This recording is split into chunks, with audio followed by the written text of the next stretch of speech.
When people are speaking English and it's not their first language, one of the biggest things that they struggle with is to pronounce things properly. So there are things that you can do to help yourself pronounce better.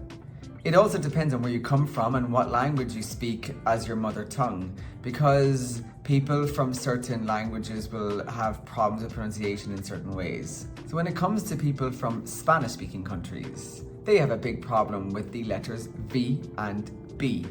The thing is, when you think about it, for them, it's kind of like the other way around. So they think of the letter B as V and the letter V as B. So saying the word volleyball, they would say volleyball or volleyball.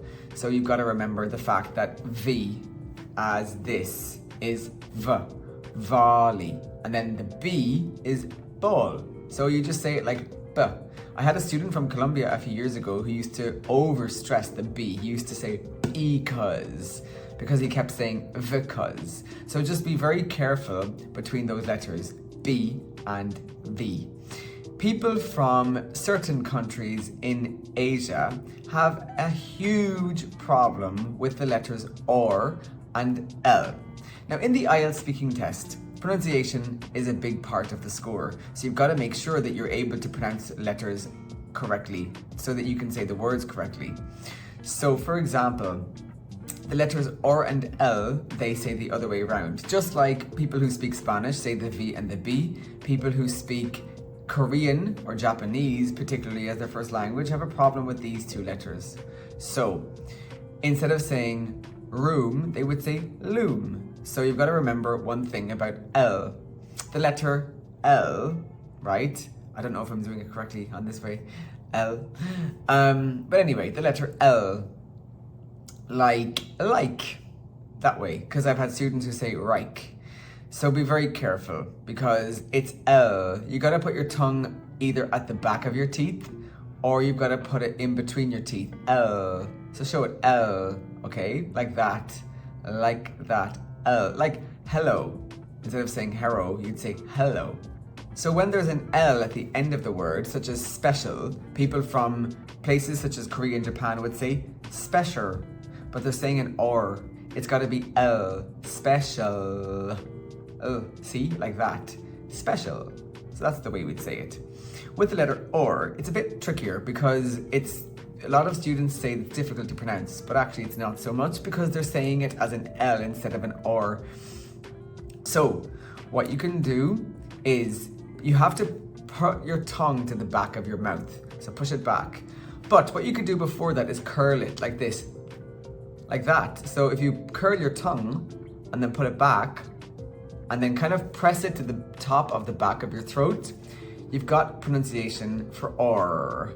So curl your tongue a little bit. R. You don't have to curl your tongue completely, but even if you turn it down a little bit, like this, R. So mine is kind of just going back. It's kind of curling back, but you've got to make sure it goes back and push it up to the back of your throat. R. So with words such as picture, see, think about that. You can feel the tongue at the back of the throat kind of going up. Picture, right? You could say lovely picture. A very, very difficult phrase to say to practice this is a tongue twister in English, and it is rural ruler. Rural ruler. So I'll do it slowly. Roar, ruler. So try practicing that. That's a good way to work on the R and the L. Another thing that people have mistakes with is V and W. So remember that the letter V is V, W is W. So people who are Persian, who speak Farsi as their first language, or people who are from Eastern Europe have a big problem with this letter. So remember that the word work is work. There's no V. I've had students who are Persian and they've been always saying vork. It's not verk, it's work. And because the number 1 is pronounced with a W, one, lots of people tend to say vun. It's not v, it's one. So just be very careful with that. There's a really big thing that people struggle with is knowing when to stress certain words.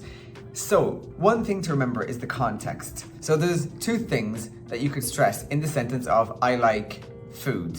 So you could say I like food, and you can say, I like food.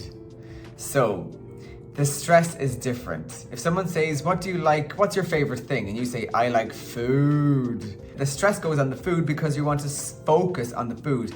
I like food. If someone says, what kind of food do you like the most? My favorite food is a Korean dish called tteokbokki. So I'd say, I love tteokbokki. It's my favorite. Now, how about this?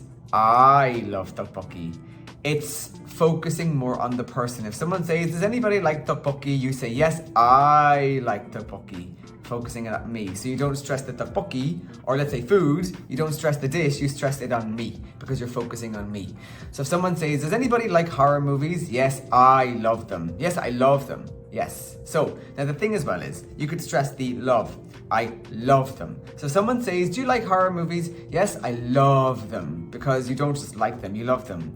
So if someone says as well, especially if they're asking it in a negative way, no one likes horror movies here, do they? And you say, yes, I do, because you're focusing on me. You know, that's all. And if someone says, what kind of movies do you like? I love horror movies.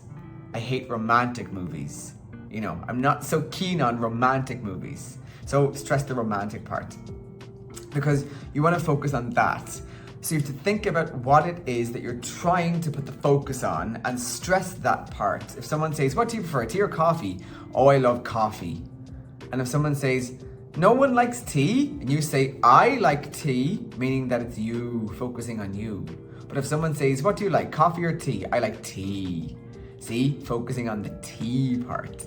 So that's the kind of thing that you have to know. So just be careful with pronunciation in that way. It also depends on whether or not you want to actually stress the feeling itself.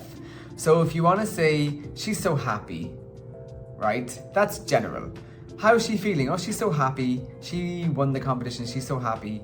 But if you want to stress the fact that she's feeling happier than that, you could say, oh, she's so happy. So she's so happy, you're focusing on the happy part. But if you want to focus on the fact that her feeling of happiness is much stronger than you've said, she's so happy, and make it long, she's so happy. So that's what works as well. So those are some things for pronunciation. So just be very careful as well with the word stress and the sentence stress. So put the stress on what you're trying to focus on. See? Focus on what you're trying to focus on. That's what I'm trying to focus on in that case. Okay? That's great. So try those pronunciation things and try and focus a little bit more when you're speaking, because lots of people don't focus. They just speak and then they hope that they're sounding correct. So the best thing for you to do is to be a little bit more aware of what you're saying. It's okay to speak a little bit slower and to slow down, to focus more on your pronunciation. Don't worry about that. You know, you'll be fine. See how I said, you know. So yeah, these things are always being used when people speak English. Yes, so that's pronunciation.